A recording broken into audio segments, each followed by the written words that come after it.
ভাবতে অবাক লাগে। হযরত আলী রাদিয়াল্লাহু তাআলা আনহু, ওমর রাদিয়াল্লাহু তাআলা আনহুর জামানায় তিনি রাতের বেলায় ঘুমায় আছেন, স্বপ্নে দেখছেন যেন তিনি নামাজ পড়ছেন রাসূল করিম সাল্লাল্লাহু আলাইহি সাল্লামের পেছনে, ফজরের নামাজ।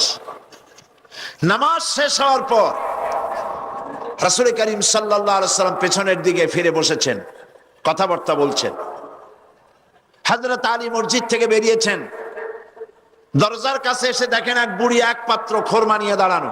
বুড়ি বলছেন, আলী আবার ভেতরে যাও, এই পাত্র ভরা খোরমাগুলি নিয়ে আল্লাহর রাসূলকে দাও আর বলো এটি আমার বাগানে, নতুন বাগানের খোরমা, তিনি খাবেন এবং সাহাবায়ে কিরামদের মধ্যে ভাগ করে দিবেন। হযরত আলী ভেতরে প্রবেশ করলেন, হুজুরকে খোরমার পাত্র দিয়ে ঘটনা বিবরণ করলেন।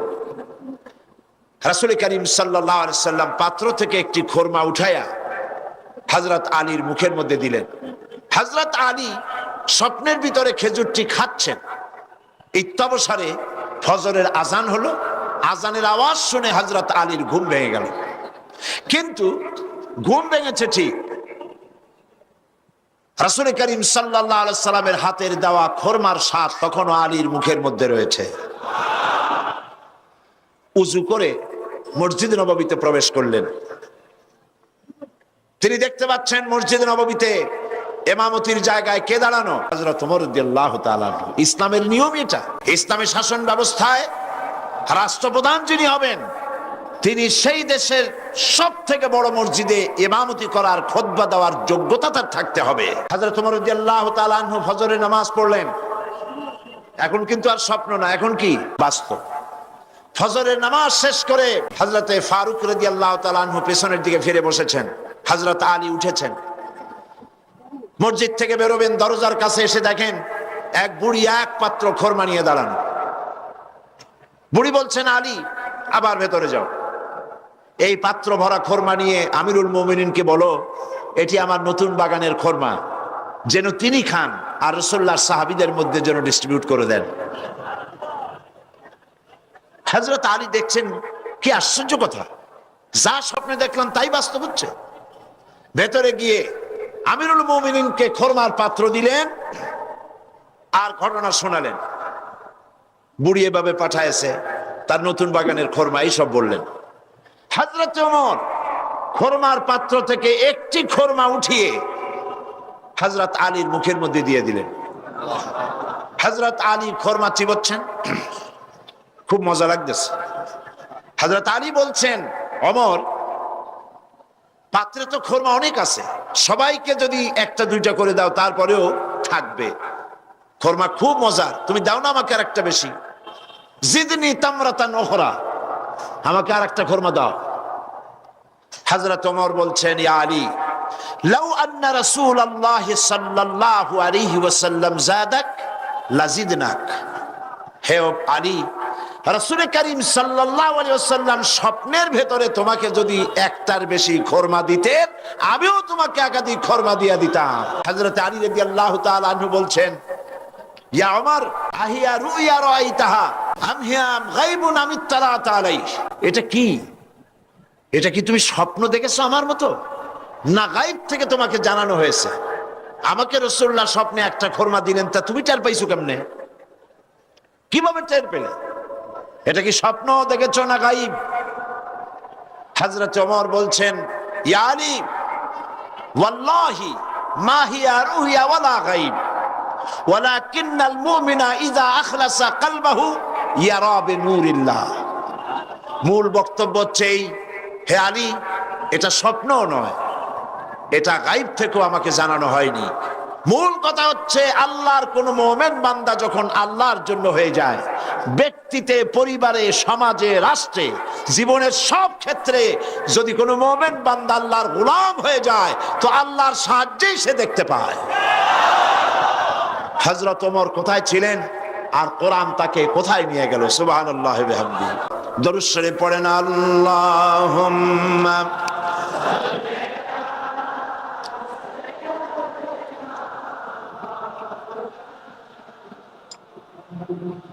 ওয়া আলা আলি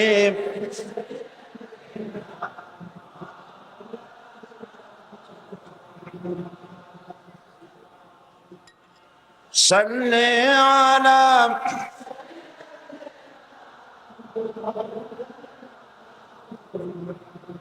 ওয়ালা আলি সাইয়্যিদিনা মাওলানা মুহাম্মদ। প্রিয় ভাইয়েরা, আল্লাহ রাব্বুল আলামিন এই পৃথিবীর মানব মণ্ডলীকে হেদায়েতের জন্য কোরআন দান করেছেন। এই কোরআন এসেছে মানুষের ভাগ্যকে সুপ্রসন্ন করার জন্য। কিন্তু অবস্থা কি দেখতে পাচ্ছি? আমরা দেখতে পাচ্ছি কোরআন যাদের কাছে পৃথিবীতে তারাই সব থেকে বেশি মার খায়, ঠিক কিনা? বসনিয়ায় মার খায় কারা?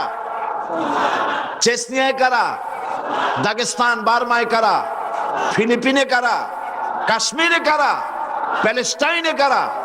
সারা বিশ্ব জুড়ে আজ মুসলমানরাই মার খাচ্ছে। তার অর্থ কি এই দাঁড়াবে যে মুসলমানরাই হচ্ছে কোরআন তাদের কাছে আছে বলে এই কারণেই তারা মার খাচ্ছে? না। আল্লাহ রাব্বুল আলামিন কোরআনে কারীমের ভিতরে বলেছেন, তাহা মা আনজালনা আলাইকাল কুরআনা লিতাশকা। নবী হে, কোরআন আমি এই জন্য নাজিল করি নাই যে আপনি ভাগ্য বিপর্যস্ত হবেন, হতভাগ্য হয়ে যাবেন, এর জন্য কোরআন আসে নাই। কোরআন এসেছে ভাগ্যকে সুপ্রসন্ন করে দেওয়ার জন্য। যাদের কাছে কোরআন থাকবে তারা শাসিত হবে না, যাদের কাছে কোরআন থাকবে তারা বিশ্বকে শাসন করবে। আজ কোরআন ঘরে থাকা সত্ত্বেও আমরা এই কোরআন থেকে ফায়দা নিতে পারলাম না। এমন একখানা কিতাব যার কাছে আসতে বলে লোহাগুলি পাথর হয়ে, লোহাগুলি সোনা হয়ে যায়, পাথরগুলি হীরকখণ্ডে পরিণত হয়ে যায়। কবি বলছেন, উতর কর গার হেরা সে সুয়ে কওম আয়া, উতর কর গার হেরা সে সুয়ে কওম আয়া और के नुस्खे किमिया सतलाया। रसूल करीम সাল্লাল্লাহু আলাইহি ওয়াসাল্লাম হেরা পাহাড় থেকে নেমে এলেন, হাতে আনলেন একখানা পরশ পাথর, সৌভাগ্য স্পর্শমণি কোরআন। এই কোরআনের সংস্পর্শে যেই এলো তার ভিতরে পরিবর্তন এসে গেল। কোরআন জিরোকে, কোরআনের সাথে যদি কোনো হিরো আসে আর যদি বেয়াদবি করে, হিরোকে কোরআন জিরো বানায় দেয়। আবার যদি কোনো জিরো আসে, জিরোকে কোরআন শরীফ হিরো বানায় দেয়। তার নমুনা আমরা দেখতে পাই হযরত ওমর রাদিয়াল্লাহু তাআলা আনহু। কত বড় জাহিল ছিলেন, আল্লাহ নবী হত্যা করতে আসতে পারেন, কত বড় জাহিল হলে পরে তিনি নবী হত্যা করতে আসলেন, কিন্তু তিনি নবী হত্যা করতে পারেন নাই। কোরআন তার জাহালাতের কল্লা কাটিয়ে দিয়েছে। কোরআনের আওয়াজ শুনে কোরআন তেলাওয়াত করে তার মনের পরিবর্তন হয়ে গিয়েছে। রাসূলের কাছে এসেছেন তরবারি হাতে। হুজুর জিজ্ঞেস করলেন, ওমর কি মতলব নিয়ে এসেছো? ওমর বললেন, মতলব তো খারাপই ছিল, কিন্তু কোরআন পড়ার পরে আমার মতলব পরিবর্তন হয়ে গেছে। জীবনের 26টি বছর কুফরির অন্ধকারের ভিতরে ডুবেছিলাম, আমাকে তাওহীদের আলোর সন্ধান দিয়ে দিন। নবীজি তাকে পড়তে বললেন, লা ইলাহা ইল্লাল্লাহু মুহাম্মাদুর রাসূলুল্লাহ।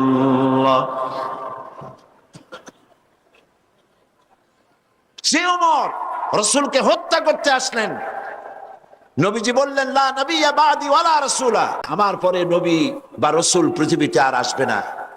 কিন্তু আমার পরে যদি কেউ নবী হতো, লাকানা ওমর, ওমরকে আল্লাহ অবশ্যই নবী বানায় দিতেন। তাহলে ওমর কোথায় ছিলেন আর কোথা থেকে আল্লাহ তাকে কোথায় নিয়ে গেলেন? আল্লাহ পাক বলছেন, ইয়া أيها الذين آمنوا هل أدلكم على تجارة تنجيكم من عذاب أليم تؤمنون بالله ورسوله وتجاهدون في سبيل الله بأموالكم وأنفسكم ذلكم خير لكم إن كنتم تعلمون صدق الله العظيم আল্লাহ পাক বলছেন, হে বিশ্বাসীরা, যারা তোমরা ঈমান এনেছো, শোনো, আমি কি তোমাদের কেমন একটি ব্যবসার কথা বলবো না, যে ব্যবসায় তোমাদেরকে জাহান্নামের কঠিন শাস্তি থেকে রক্ষা করবে? তার মানে অবশ্যই বলবো, সেই ব্যবসাটা হচ্ছে আল্লাহর সাথে ব্যবসা করতে হবে। ব্যবসার পুঁজি কয়টা বলেছিলাম? তিনটি। একটি হলো ঈমান বিল্লাহ, আল্লাহর প্রতি ঈমান, আরেকটি হচ্ছে রাসূলের প্রতি ঈমান, আরেকটি হচ্ছে, জোরে বলুন,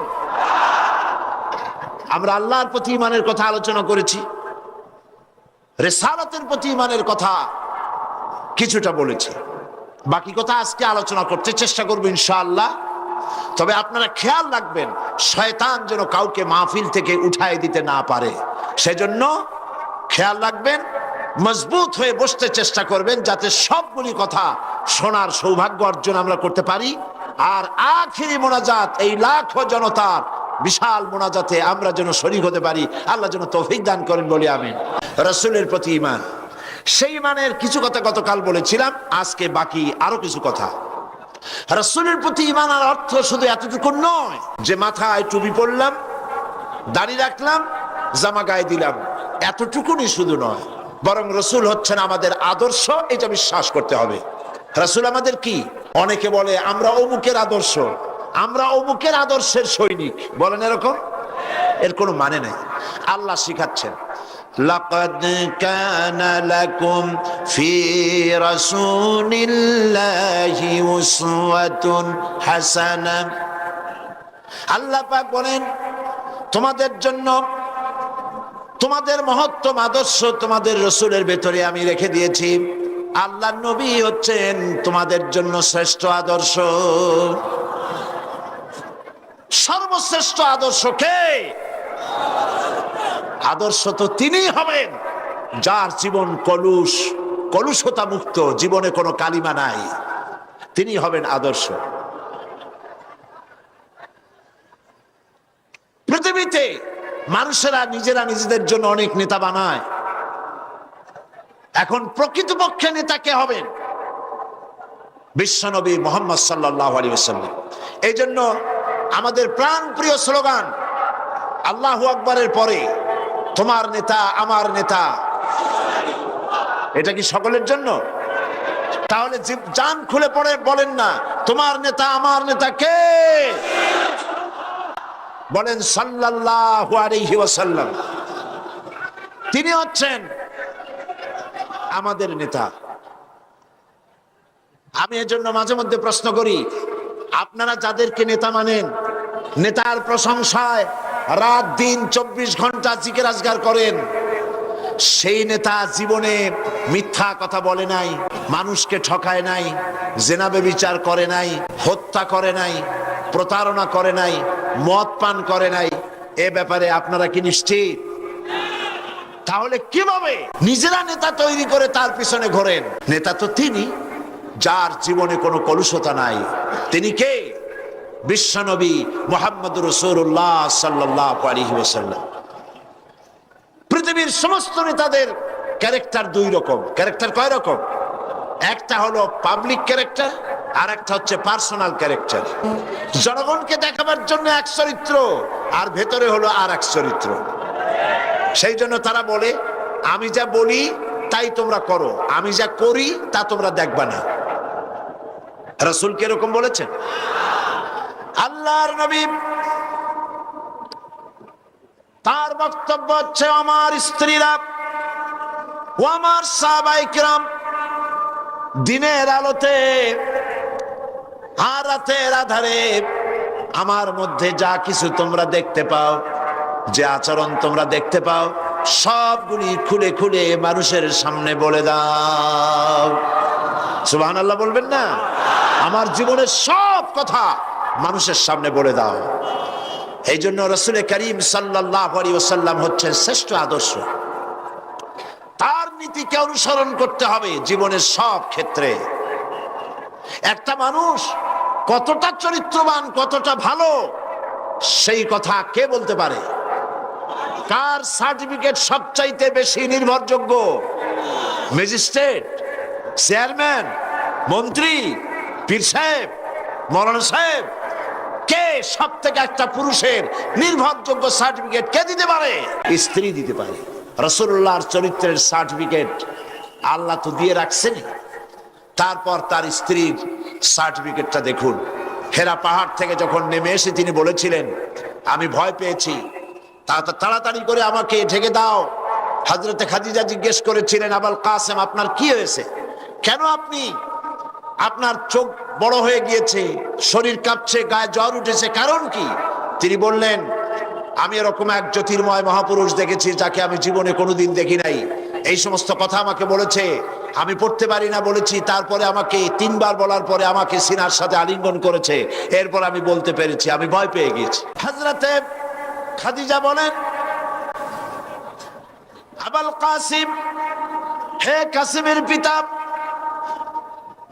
আমি নিশ্চিত করে বলতে পারি কোন জিন, কোন দুষ্ট শয়তান আপনার অনিষ্ট করতে পারে না, কারণ আপনি কখনো মিথ্যা কথা বলেন না। আপনি প্রতিবেশীর হক আদায় করেন, আত্মীয়দের হক আদায় করেন, এতিম মিসকিনকে খেতে দেন, বিধবাকে আশ্রয় দেন। আপনার ক্ষতি কোন জিন বা শয়তান করতে পারে না। নবীজি পরবর্তী সময় হযরত খাদিজাকে যখন ঈমানের দাওয়াত দিলেন, যখন তিনি বললেন, আমি আল্লাহর নবী, তুমি ঈমান আনো আল্লাহর উপরে, আমাকে রাসূল হিসাবে, নবী হিসাবে মানো।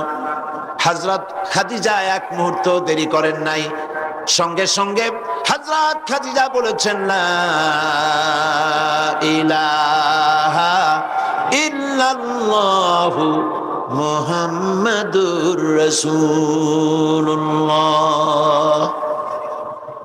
হে কাসেমের পিতা, আমি অবশ্যই বুঝতে পেরেছি আপনি আল্লাহর নবী। বিগত বছরগুলিতে আপনার মধ্যে যে আখলাক, যে চরিত্র দেখেছি, এটা কোনো সাধারণ মানুষের চরিত্র হতে পারে না। রাসূল করিম, রাসূলের উপর ঈমান আনার অর্থই হলো তার আদর্শের অনুসরণ করা, অনুকরণ করা। তিনি যা বলেছেন সবটা করা, যা করেছেন সবটা করা, মেনে নেওয়া। এইখানে যদি দ্বিধাদ্বন্দ্ব থাকে তাহলে তো মুমিন হওয়া যাবে না। হযরত ওমর রাদিয়াল্লাহু তাআলা আনহুর কাছে এক লোক এসে বলেছিল, এক মুসলমান একটা বিচারের সানি করতে এসেছিল। বলছে, ওমর একটা বিচারের সানি করে দাও, দ্বিতীয়বার বিচারটা করে দাও। তো প্রথমবার কার কাছে গিয়েছিলে? তো তিনি বললেন যে আমি প্রথমবার তো মুহাম্মদ সাল্লাল্লাহু আলাইহি ওয়াসাল্লামের কাছে গিয়েছিলাম। আমি মুসলমান মানুষ, আমার বিরুদ্ধে ইহুদি কেস দায়ের করলো, হুজুর সাক্ষী প্রমাণ নিয়ে আমি মুসলমান, নামাজ পড়ি, যুদ্ধে যাই, চাঁদা দেই, আমার বিরুদ্ধে রায়টা দিলেন, এটা কি সঠিক হয়েছে? আপনি বরং এই সবকিছু শুনে মিলে এটাকে দ্বিতীয়বার বিচারটা করে দেন। হযরত ওমর রাদিয়াল্লাহু তাআলা আনহু বললেন, দাঁড়াও, অপেক্ষা করো, আমি বিচার করতেছি। ঘরের মধ্যে প্রবেশ করলেন, তরবারি একখানা নিয়ে আসলেন, আর তরবারি দিয়ে আঘাত দিলেন। বললেন, আল্লাহর বান্দা, রাসূল করিম সাল্লাল্লাহু আলাইহি ওয়াসাল্লাম বিচার করার পর সেই বিচার যে মানতে পারে না, তার বিচার তো এরকম করে করে দিতে হয়। লোকটি দ্বিখণ্ডিত হয়ে গেল। রাসূলের কাছে খবর এলো, ওমর রাদিয়াল্লাহু তাআলা আনহু মুসলমান হত্যা করেছেন। চতুর্দিকে বদনাম ছড়িয়ে গেল। রাসূল করিম সাল্লাল্লাহু আলাইহি ওয়াসাল্লাম চিন্তায় পড়ে গেলেন, হযরত ওমর এতটা করতে গেলেন কেন?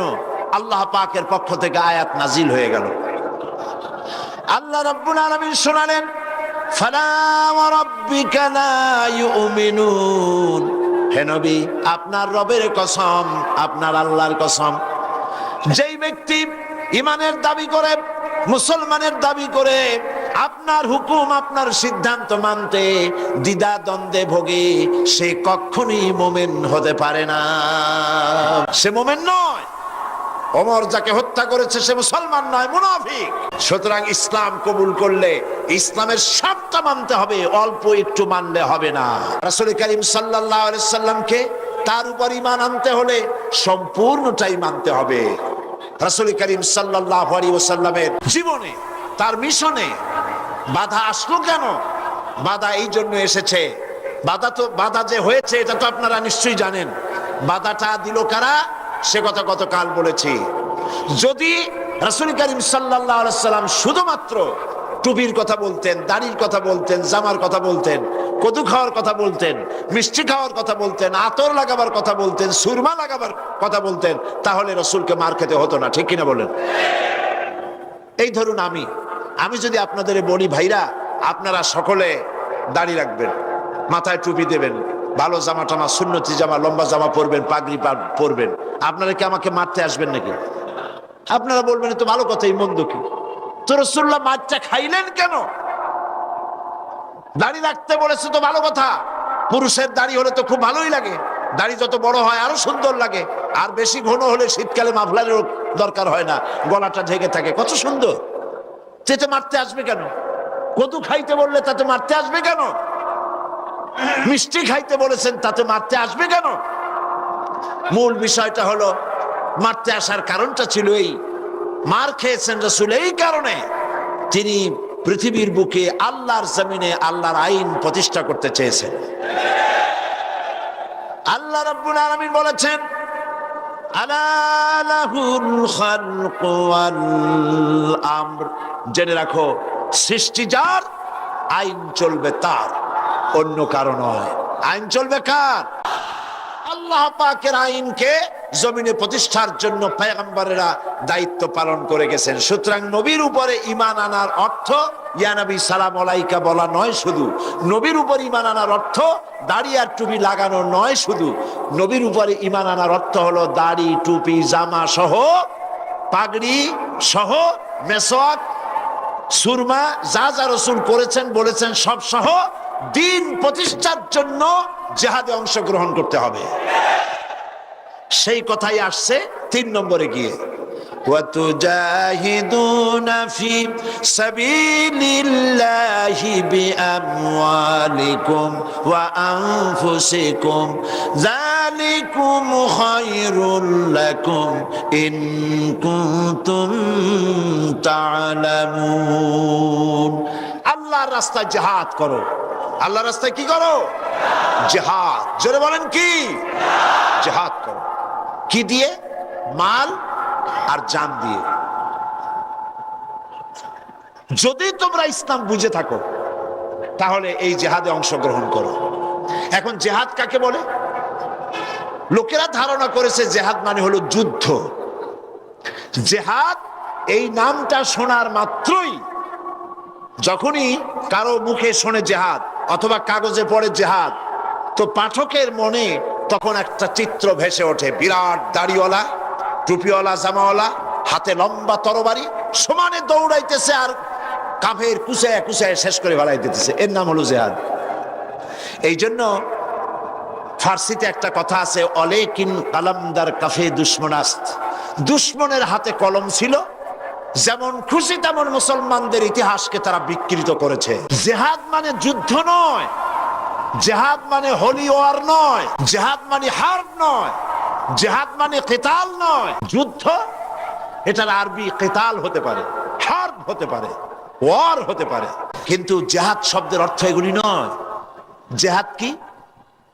জিহাদের আবিধানিক এবং পারিভাষিক অর্থ হচ্ছে যে কোনো উদ্দেশ্যকে সফলতার শীর্ষে পৌঁছে দেওয়ার জন্য যে প্রাণান্তকার প্রচেষ্টা চালানো হয়, জান দিয়ে, মাল দিয়ে, অর্থ দিয়ে, যে কোনো উপায়ে যে চেষ্টা চালানো হয়, ওই চেষ্টার নাম হলো জিহাদ। ওই চেষ্টার নাম কি? জিহাদ। তো আমাদের উদ্দেশ্য হলো, লক্ষ্য করুন, আমাদের উদ্দেশ্য হলো জমিন হলো আল্লাহর। চিল্লায় বলুন, জমিন কার? আল্লাহর জমিনে। মানুষ কার? আল্লাহর জমিনে আল্লাহর মানুষের উপরে আইন কার? আল্লাহ পাকের আইনকে প্রতিষ্ঠিত করার জন্যে আমি যদি বই লেখি, এটা আমার লেখার জিহাদ। আমি যদি এই রাস্তায় পয়সা খরচ করি, এটা হলো আমার আর্থিক জিহাদ। আমি এই রাস্তায় চূড়ান্ত, আমাকে যদি কেউ বাধা দেয় সশস্ত্রভাবে, তখন সশস্ত্রভাবে তার মোকাবেলা যদি আমি করি, এটা হলো জিহাদের চূড়ান্ত রূপ। জিহাদের অর্থ শুধুমাত্র হিন্দু যেখানে পাও কুচাইয়া মারো, এর নাম জিহাদ নয়। বলা হয়েছে জিহাদ ফি সাবিলিল্লাহ ওয়া তুজাহিদুনা ফি সাবিলিল্লাহ। জিহাদ হবে আল্লাহর পথে। জিহাদ হবে কার পথে? পৃথিবীতে যত যুদ্ধ হয়, আমেরিকা যুদ্ধ করছে, ইউরোপ করছে, ইন্ডিয়া করছে, পৃথিবীর বিভিন্ন দেশ এক দেশ আর এক দেশের সাথে যুদ্ধ করে। উদ্দেশ্য কি? উদ্দেশ্য হলো দেশের সীমা আরো বাড়ানো, ঠিক কিনা? অর্থ লুটপাট করা, ঠিক কিনা? চুরি করা, ডাকাতি করা, ছিনতাই করা, ক্ষমতা বাড়ানো। এই জন্য এ হচ্ছে ক্ষমতা প্রতিষ্ঠিত করার জন্য তাদের লড়াই। ইসলামের জিহাদ রাজ্য বাড়াবার জন্য নয়, অর্থ সম্পদ লুণ্ঠন করার জন্য নয়, নিজের ক্ষমতা পাকাপোক্ত করার জন্য জিহাদ নয়। ইসলামের জিহাদ হচ্ছে কোরআনের আইনকে দেশে প্রতিষ্ঠিত করার জন্য চেষ্টা করার নামই জিহাদ। এই জিহাদ করে দিন প্রতিষ্ঠা করতে পারলেই শান্তি আসবে, নইলে শান্তি আসবে না।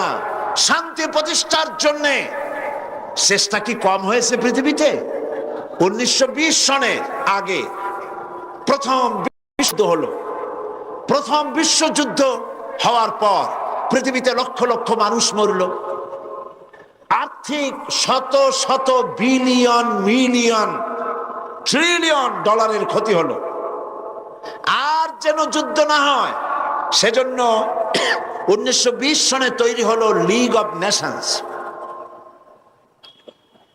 যাতে যুদ্ধ বিগ্রহ আর না হয়। লিগ অব নেশনস তার সমস্ত প্রচেষ্টা ব্যর্থ হয়ে গেল। 1939 সনে সেকেন্ড গ্রেট ওয়ার, দ্বিতীয় বিশ্বযুদ্ধ শুরু হয়ে গেল। আর এই যুদ্ধ চলল 1945 সন পর্যন্ত। একটানা 6 বছর যুদ্ধ চলল।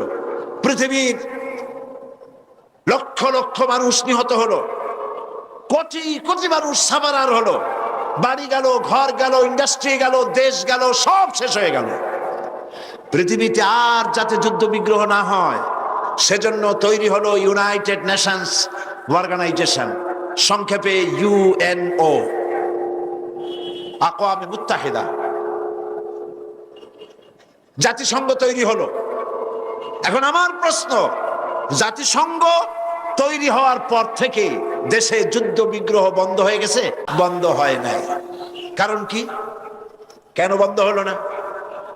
আমি জাতিসংঘ হেডকোয়ার্টারের সামনে 42 স্ট্রিট, যেটা হচ্ছে জাতিসংঘ হেডকোয়ার্টারের একদম সামনে, এইখানে আমি মাহফিল করেছি। প্রায় 1.5 লাখের মতো লোক এখানে উপস্থিত ছিল। পুরা রাস্তা খালি করা ছিল। সেটা ছিল মুসলিম ডে, প্যারেড ডে। সেইখানে যখন বক্তৃতা করলাম, বক্তৃতা করার আগে আমি প্রশ্ন করলাম যে এই জাতিসংঘ যেখানে তৈরি হয়েছে এখানে আগে কি ছিল? আমাকে এর ইতিহাস শোনানো হলো যে এই জায়গায় আগে ছিল কসাইখানা। এখানে গরু, ছাগল, ভেড়া, শুয়ার ইত্যাদি জবাই করত, আর সেগুলি গোশত এখান থেকে সব জায়গায় ডিস্ট্রিবিউট হতো, বিক্রি হতো কসাইখানা। সেই জায়গাটা খরিদ করে জাতিসংঘের অফিস বানানো হয়েছে। বললাম কাজ তো খারাপ হয় নাই, ভালোই হয়েছে। যেখানে আনঅফিসিয়াল পশু জবাই হতো সেখানে এখন অফিসিয়ালি দুনিয়ার মানবতা জবাই করার ব্যবস্থা করা হয়েছে। জাতিসংঘ হেডকোয়ার্টারের সামনে 42 স্ট্রিট, যেটা হচ্ছে জাতিসংঘ হেডকোয়ার্টারের একদম সামনে, এইখানে আমি মাহফিল করেছি। প্রায় 1.5 লাখের মতো লোক এখানে উপস্থিত ছিল। পুরা রাস্তা খালি করা ছিল। সেটা ছিল মুসলিম ডে, প্যারেড ডে। সেইখানে যখন বক্তৃতা করলাম, বক্তৃতা করার আগে আমি প্রশ্ন করলাম যে এই জাতিসংঘ যেখানে তৈরি হয়েছে এখানে আগে কি ছিল? আমাকে এর ইতিহাস শোনানো হলো যে এই জায়গায় আগে ছিল কসাইখানা। এখানে গরু, ছাগল, ভেড়া, শুয়ার ইত্যাদি জবাই করত, আর সেগুলি গোশত এখান থেকে সব জায়গায় ডিস্ট্রিবিউট হতো, বিক্রি হতো কসাইখানে। সেই জায়গাটা খরিদ করে জাতিসংঘের অফিস বানানো হয়েছে। বললাম কাজ তো খারাপ হয় নাই, ভালোই হয়েছে। যেখানে আনঅফিসিয়াল পশু জবাহ হতো, সেখানে এখন অফিসিয়ালি দুনিয়ার মানবতা জবাহ করার ব্যবস্থা করা হয়েছে। 25 মিনিট বক্তৃতা করেছিলাম, আলহামদুলিল্লাহ 3 জন খ্রিস্টান সেখানে মুসলমান হয়েছে। জাতিসংঘ তৈরি হলো পৃথিবীর মানুষকে শান্তি দেওয়ার জন্য, শান্তি দিতে পারে নাই। মহিলাদের ব্যাপারে ইসলাম সবচাইতে বেশি অধিকার প্রতিষ্ঠা করেছে। মহিলাদেরকে মায়ের জাত বলেছে। মহিলাদের যেখানে কোনো সম্মান ছিল না, মর্যাদা ছিল না, তারা ছিল অধঃপাতিত, তাদের কোনো সম্মান ছিল না। স্বামী এবং তার মা বা বাবার সম্পত্তিতে কোনো অধিকার ছিল না। আল্লাহ নবী তাদেরকে হাত ধরে সম্মানের আসনে বসালেন। নবীজি বললেন, আমার কাছে তিনটি জিনিস প্রিয়। একটি হচ্ছে নামাজ, আরেকটি হচ্ছে সুগন্ধি, আর একটি হচ্ছে স্ত্রী। সুবহানাল্লাহ। আবার নারীর মর্যাদা ইসলাম বাড়িয়ে দিল এইভাবে করে। আল্লাহ পাকের নবী বললেন, একজন সাহাবী বলেন, হুজুর খেদমত করব কার? হুজুর বলেন, তোমার মায়ের। তারপরে কার? তোমার মায়ের। তারপরে কার? তোমার মায়ের। তারপরে কার? তোমার পিতার। তার মানে হলো পিতার চাইতে, পুরুষের চাইতে মাতৃত্বের মর্যাদা আল্লাহর নবী 3 গুণ বাড়ায়া দিলেন। সুবহানাল্লাহ। 3 গুণ বেশি করে দিয়ে দিলেন। নারীদেরকে স্বামীর সম্পত্তিতে অধিকার, পিতার সম্পত্তিতে অধিকার, মায়ের এবং ভাইয়ের আর বোনের সম্পত্তিতে অধিকার দিয়ে দিলেন। মহারানা ফরজ করে দিলেন। অর্থনৈতিক সুযোগ সুবিধা দিয়ে দিলেন। ইসলাম তাকে অর্থনৈতিক দিক থেকে সব সুযোগ সুবিধা দিয়ে দিয়েছেন। আর পুরুষকে বলেছে, ওই টাকা দিয়া যদি সে মহারানার টাকা দিয়া ব্যবসা করে কোটি কোটি টাকার মালিকও যদি হয়, তবুও তার খাওয়া, তার পড়া, তার চিকিৎসা, তার সুখ শান্তি সব দায় দায়িত্ব তুমি স্বামী তোমার উপরে। তাহলে ইসলাম কি ঠকালে না জিতাইছে? ঠকালো না জিতালো? ইসলাম মহারানা ফরজ করে দিয়েছে। কোরআন শরীফে বলা হয়েছে, স্ত্রীর মহারানা দেওয়া ফরজ, ফরজ রূপী দায়িত্ব হিসাবে আদায় করে দাও। এখন মহারানা নিচ্ছে কে? পুরুষে। কে নিচ্ছে মহারানা? উল্টে গেছে কাম। পুরুষের মহারানা মানে বিয়ে করার সময় ছেলের বাবা দাবি করছে, ছেলে আমার এমএ পাস, বিয়ে পাস করছে, সুতরাং ছেলেকে কি দিতে হবে? রেডিও দিতে হবে। রেডিও তো আজকাল চাইটা না, ওটা তো একেবারে নিচে পড়ে গেছে। ফ্যাক্স দিতে হবে, লেটেস্ট টেলেক্স দিতে হবে। তারপরে টেলিভিশন দিতে হবে। এরপরে গাড়ি দিতে হবে। কয়েক লক্ষ টাকার ক্যাশ দিতে হবে। আবুধাবিতে চাকরি দিয়ে দিতে হবে। এত কিছু দেওয়া লাগবে একটা মেয়ে দেওয়ার জন্য। আশ্চর্য কথা, এই বর পক্ষ এতটুকু কথা চিন্তা করে না। এত অবিবেচক মানুষ কি করে হয় যে এই যে মেয়েটা সে দিচ্ছে, এই মেয়েটাকে 16 বছর 20 বছর কলিজার রক্ত দিয়ে, হৃদয়ের সমস্ত স্নেহকে উজাড় করে, হৃদয় নিংড়ানো স্নেহ দিয়ে এই মেয়েটাকে লালিত পালিত করেছে। সেই মেয়েটা কলিজার টুকরাটাই তো আমাদের দিয়ে দিচ্ছে, আবার টেলিভিশন চাই কেন? তাহলে বিবাহ তো আসলে মেয়েটাকে করতেছে না। যদি কন্ট্রাক্ট ফেল করে, যদি কন্যা পক্ষ এগুলি দিতে না চায়, তাহলে এ বিবাহ ভেঙে যায়। ঠিক কিনা? ঠিক কিনা? তাহলে বিয়ে করলো কি? মেয়ে বিয়ে করলো না টেলিভিশন বিয়ে করলো? তো টেলিভিশনের সাথে যদি এত মহব্বত থাকে, তো মেয়ে বিয়ে করো কেন? টেলিভিশন বিয়ে করে নিয়ে ঘুমায় থাকে। আমার বন্ধুগণ, ভালো করে মনে রাখুন, এই যৌতুক প্রথা ছোট লোকি কারবার। এটা কি কারবার বলেন? ইতরদের কাজ। আরো জোরে বলেন, কার কাজ? অত্যন্ত নিকৃষ্ট ইতর শ্রেণীর মানুষের কাজ। এই যৌতুক ছেলে পক্ষ মেয়ে পক্ষের কাছ থেকে ডিমান্ড করে আদায় করবে, হারাম। খবরদার, এই কাজ আপনারা করবেন না। যারা করবে সামাজিক ভাবে আপনারা তাদেরকে বয়কট করুন। নির্লজ্জ এরা, শরম নাই। শ্বশুর যদি ইচ্ছে করে তার জামাইকে কিছু দেন, সেটা একটা ভিন্ন জিনিস। একটা ঘড়ি দিয়ে দিতে পারে, একটা জামা দিয়ে দিতে পারে, কিন্তু তোমার হাতি ঘোড়া তাল গাছ দিয়ে দেওয়া লাগবে, তার মানেটা কি?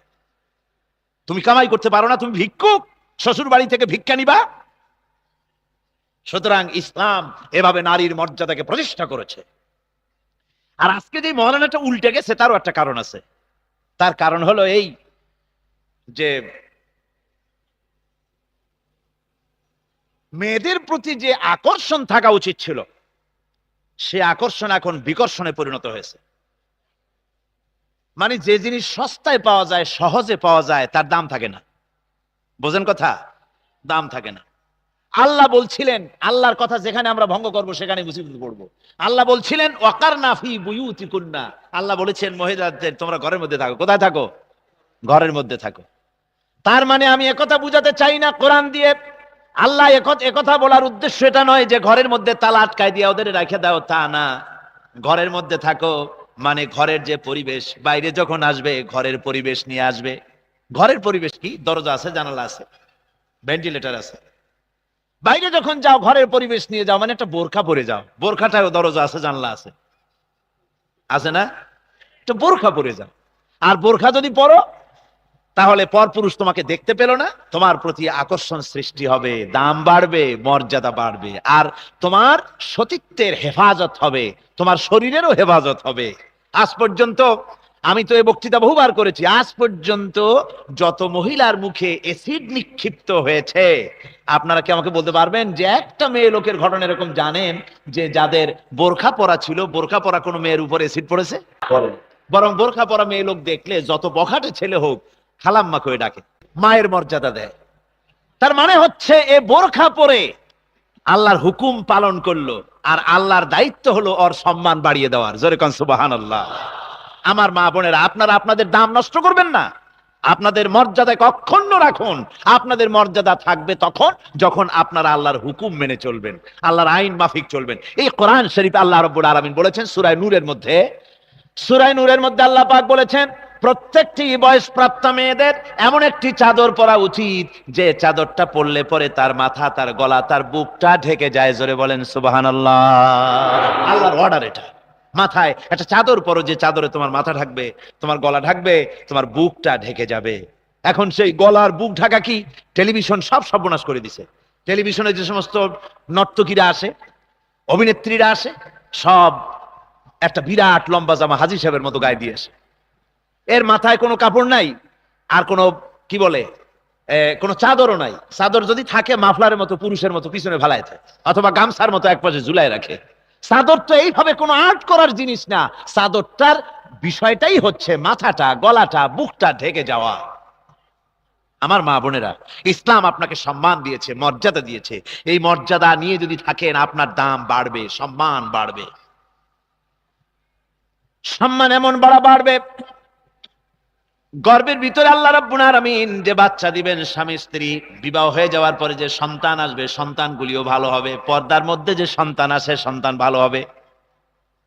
দেখেন না, এই যে আমি কবে যেন এই আলোচনা করেছিলাম এই তাফসীরের মাহফিলেই, যদি বলা হয় যে আগামীকাল এই মাঠে বড় ধরনের একটা খাসি এর প্রদর্শন হবে, আপনারা আসবেন দেখতে। লোক আসবে? লোকে কবে যেটা কি পাগলামি একটা ঘোষণা দিল।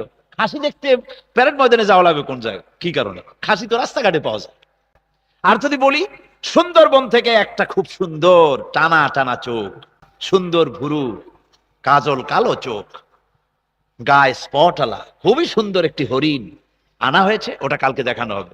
বহুত লোক আসবে এটা দেখতে, ঠিক কিনা? কারণ খাসির প্রতি আকর্ষণ নাই এই জন্য যেহেতু ওর পর্দা নাই, আর হরিণের প্রতি আকর্ষণ এই জন্য যে সে পর্দায় থাকে, ওরে সব সময় পাওয়া যায় না, সেই জন্য ওর প্রতি আকর্ষণ এত।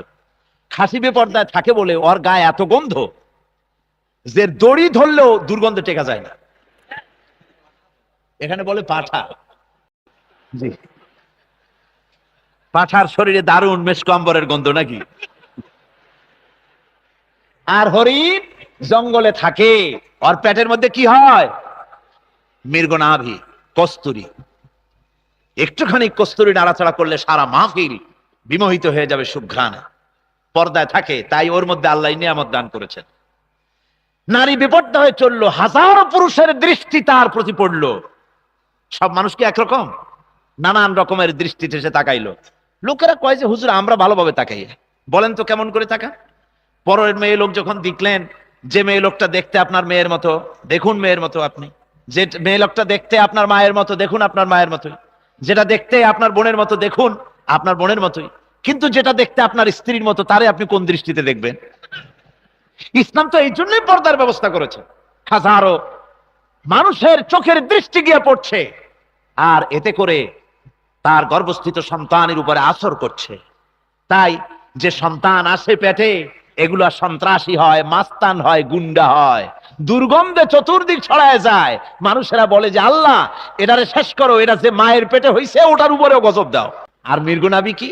পর্দানসীনা মহিলা, যখন সে পর্দায় থাকে, বাইরে যখন যায় পর্দা সহকারে বের হয়, নামাজ পড়ে, রোজা রাখে, আল্লাহর হুকুম মানে, তার পেটের ভিতরে যখন সন্তান আসে, এই সন্তান আল্লাহ রাব্বুল আলামিন এমন ভালো করে দেন, মৃগ নাবীর মতো এই সন্তান নেতা হয়, ভালো নেতা হয়, আলেম হয়, বুজুর্গ হয়, ভালো বুদ্ধিজীবী হয়, ভালো সাহিত্যিক হয়, আল্লাহর ভালো বান্দায় পরিণত হয়ে যায়।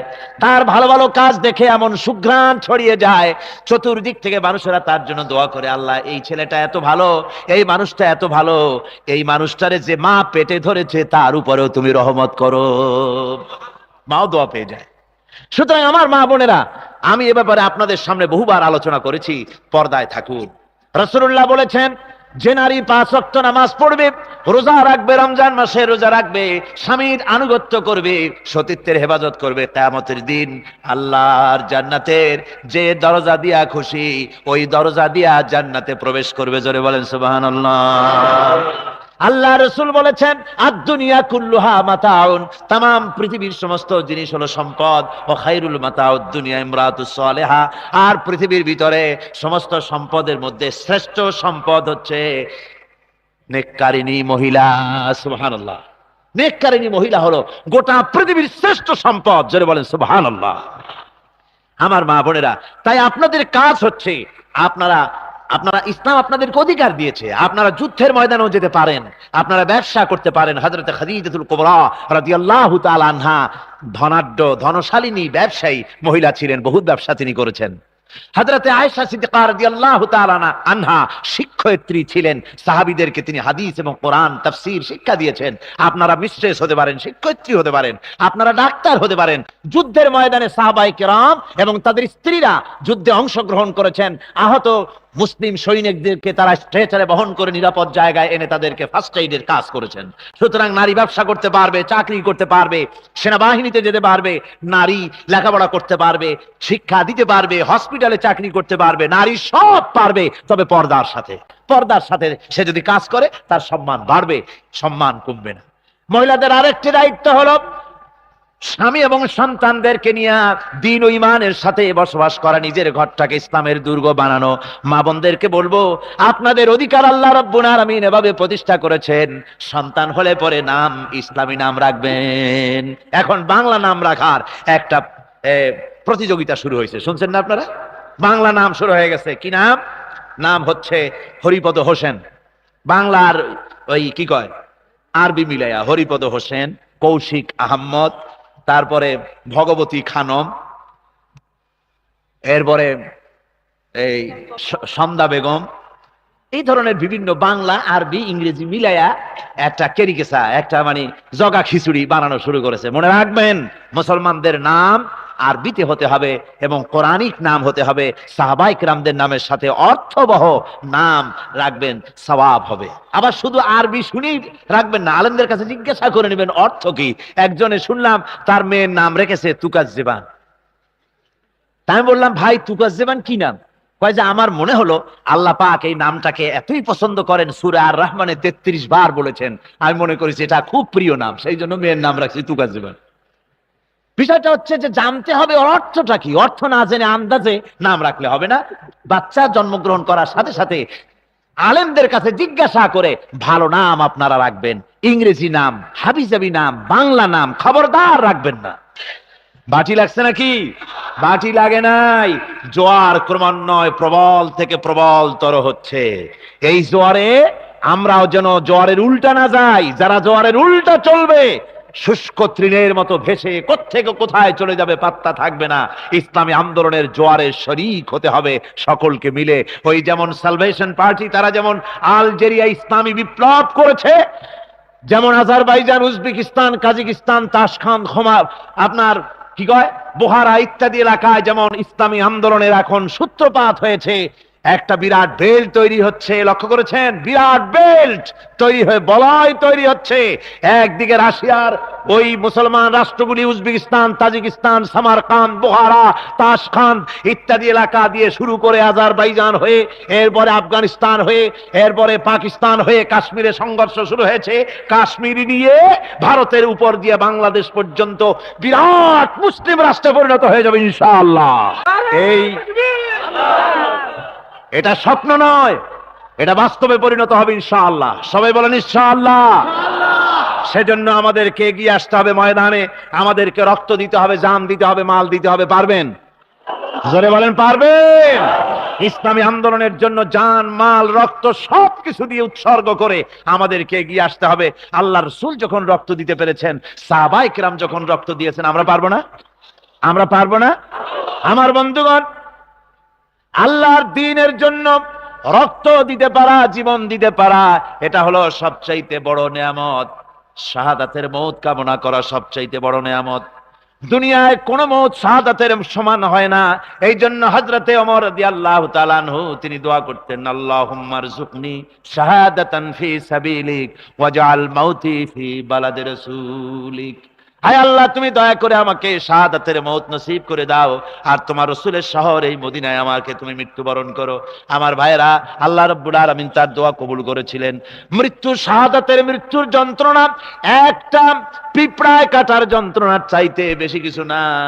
মানুষ যখন শহীদ হয়ে যায়, শহীদ হওয়ার পরে আল্লাহর সঙ্গে দিদার হওয়ার জন্য শাহাদাত হচ্ছে একটা সেতু বা ব্রিজ। এই ব্রিজটা পার হলে এপার দুনিয়া আর ওপারে আল্লাহ রাব্বুল আলামিনের সঙ্গে দিদার নসিব হয়ে যাবে। বাংলাদেশে ইসলামী রাষ্ট্র প্রতিষ্ঠার ব্যাপারে চট্টগ্রামের বিরাট ভূমিকা পালন করা লাগবে। পারবেন? কিন্তু প্রমাণ তো দিতে পারেন নাই অতীতে। সামনে পারবেন ইনশাআল্লাহ, নাকি? সামনে পারবেন? এই ঐতিহ্যবাহী চট্টগ্রাম, বীর চট্টলার ময়দান থেকে বাংলার স্বাধীনতা ঘোষণা করা হয়েছিল। বাংলাদেশের স্বাধীনতা ঘোষণা করা হয়েছে কোন ময়দান থেকে? এই চট্টগ্রামের ময়দান থেকে। সেই জন্য চট্টগ্রাম সারা বাংলাদেশের ইতিহাস সৃষ্টিকারী জায়গা। এই জায়গায় হযরত মাওলানা মনিরুজ্জামান ইসলামাবাদী ইসলামী রাষ্ট্রের স্বপ্ন দেখেছিলেন। এই জন্য এই শহরের নাম চট্টগ্রামের পরিবর্তে যে ইসলামাবাদ নাম ছিল, মাওলানা মনিরুজ্জামান ইসলামাবাদী তার যে আশা ছিল, আমরা তাফসীরের কোরআন মাহফিলের পক্ষ থেকে ইসলামাবাদের কথা ঘোষণা করেছিলাম, মনে আছে আপনাদের? কিন্তু এক শ্রেণীর বুদ্ধিমান লোক, তারা বুদ্ধি এত বেশি, পরের দিন পত্রিকায় লিখলো, সাইদি সাহেব চট্টগ্রামকে পাকিস্তানের রাজধানী ইসলামাবাদ বানাইতে চায়। এদের বুঝাবেন কি করে? আপনাদের অর্থাৎ বাংলার সমৃদ্ধি সম্মান বহক নাম ইসলামাবাদ। আমি বলেছিলাম, যদি তা করা হয়, সমস্ত দোকানপাটের সাইনবোর্ড গুলি যদি দোকানদারেরা নিজ দায়িত্বে পাল্টানোর চেষ্টা করে, তাহলে এটা একটা বড় সংগ্রাম কিছুই না, এটা বিরাট সম্মানজনক ব্যাপার ছিল। আমি বলেছিলাম, আল্লাহর হাজার ওলি শুয়ে আছেন এই চট্টগ্রাম মাটিতে। আল্লাহর হাজার হাজার ওলিদের পুণ্য দেহ ধারণ করে ধন্য হয়েছে চট্টগ্রামের মাটি। তাই চট্টগ্রামের ওই বিমানবন্দরকে শাহ আমানত রহমতুল্লাহ আলাইহি বিমানবন্দর নামের কথা বলেছিলাম। গ্রহণ করলে খুব খারাপ হইতো নাকি? খুব ভালো হতো। যাদের কাছে অনুরোধ করেছিলাম, ওনারা কিছুই করতে পারেন নাই, বরং নিজেদের সামলানো বিমানবন্দরের সাইনবোর্ড লাগাবে কখন? নিজের কপালের সাইনবোর্ডই ভাঙ্গে শেষ। আমার বন্ধুগণ, আজকে চট্টগ্রামের ইতিহাস তোলা হয় সূর্য সেন দিয়ে। বলা হয় এটা সূর্য সেনের ঘাঁটি। তার অনেক আগে সত্যেন সেন তার বিখ্যাত গ্রন্থ মহাবিদ্রোহ এবং মিখাইল এডওয়ার্ডসের লেখা ব্যাটল অফ দ্য ইন্ডিয়ানস, এ বইয়ের ভেতরে তারা লিখেছেন 1857 সালের 18ই নভেম্বর এই প্যারেড ময়দান, এই ময়দানের নাম কি? প্যারেড ময়দান। 1857 সালের 18ই নভেম্বর 34 নম্বর বেঙ্গল রেজিমেন্টের পক্ষ থেকে হাবিলদার রজব আলী এই ময়দান থেকে ব্রিটিশ গভর্নমেন্টের বিরুদ্ধে বিদ্রোহ ঘোষণা করেছিলেন। এই ময়দান থেকে ব্রিটিশ গভর্নমেন্ট তাকে বাঁচতে দেয় নাই, ব্রিটিশ গভর্নমেন্ট তাকে শহীদ করেছে। আজকে হীনমন্যতার কারণে সূর্য সেনকে হাইলাইট করা হয়েছে, আর শহীদ রজব আলীর নাম পর্যন্ত মুছে ফেলা হয়েছে। তাই আমি প্রস্তাব করতে চাই, অতীতে চট্টগ্রামের যেমন বিভিন্ন প্রস্তাব আমি করেছি, আজকের মাহফিলে ঠিক তেমন জাতীয় বীর, ইতিহাসে যার নাম স্বর্ণাক্ষরে লেখা থাকবে, সেই ভুলে যাওয়া ইতিহাসের স্রষ্টা শহীদ রজব আলীর নামে প্যারেড ময়দানের পরিবর্তে শহীদ রজব আলী গ্রাউন্ড অথবা শহীদ রজব আলী ময়দান রাখা হোক এই ময়দানের নাম। আপনারা রাজি আছেন? যে জাতি তার ইতিহাস ভুলে যায়, সে জাতি তাদের নিজের অস্তিত্বকে রক্ষা করতে পারে না। আমি যুবক মুসলমানদের বলতে চাই, তোমরা মাইকেল মধুসূদন নিয়ে লাফালাফি করো, কিন্তু তোমরা মহাকবি কায়কোবাদের কথা ভুলে গেছো, তার কথা তোমাদের মনে নাই। তোমরা রবীন্দ্রনাথকে লাফালাফি করো, কিন্তু কাজী নজরুল ইসলামের কথা তোমরা ভুলে গিয়েছো। তোমরা সূর্য সেন নিয়ে গৌরব বোধ করো, অথচ হাবিলদার রজব আলী আর শহীদ তিতুমিরের কথা তোমরা ভুলে গিয়েছো। ঐতিহ্য স্মরণ রাখো। সে জাতি পৃথিবীতে টিকতে পারে না যে জাতি তার নিজের ইতিহাস ভুলে যায়। ইনফিরিয়রিটি কমপ্লেক্সে তোমাদের ভুগতে হবে না, তোমাদের ফিরে আসতে হবে কোন কাফের মুশরিকদের ইতিহাস সমৃদ্ধ করে তার উপরে মুসলমানেরা দাঁড়াবে না। মুসলমান নিজ শক্তিতে ইতিহাস সৃষ্টি করেছে। এদেশে ইতিহাস সৃষ্টি করেছে আলিমরা, এদেশের ইতিহাস সৃষ্টি করেছে পীর বুজুর্গরা। ব্রিটিশ গভর্নমেন্টের বিরুদ্ধে শুধু দাড়ি কামানো নেতারাই বিরোধিতা করে নাই। ফুরফুরার মুজাদ্দিদে জামান হযরত আবু বকর সিদ্দিকী আল কুরাইশি রাহমাতুল্লাহ আলাইহি তার মুরিদদেরকে বলতেন যে আমি ব্রিটিশ গভর্নমেন্টের বিরুদ্ধে কথা বলেছি, যদি তারা আমার এই কথা না মানে, তারা যদি আমাদের দেশের উপরে তাদের আইন কানুনিভাবে চালাতে থাকে, তো আমি অর্ডার করব সমস্ত মুরিদরা একত্রিত হয়ে ব্রিটিশ গভর্নমেন্টের বিরুদ্ধে লড়াইতে নামতে হবে। মাওলানা মোহাম্মদ আলী, মাওলানা শওকত আলী, মোহাম্মদ আলী জওহর, এভাবে স্বাধীনতার জন্য ওলামায়ে কেরাম এবং বুজুর্গানি দ্বীন তারা জীবন দিয়েছেন, শাহাদাত বরণ করেছেন।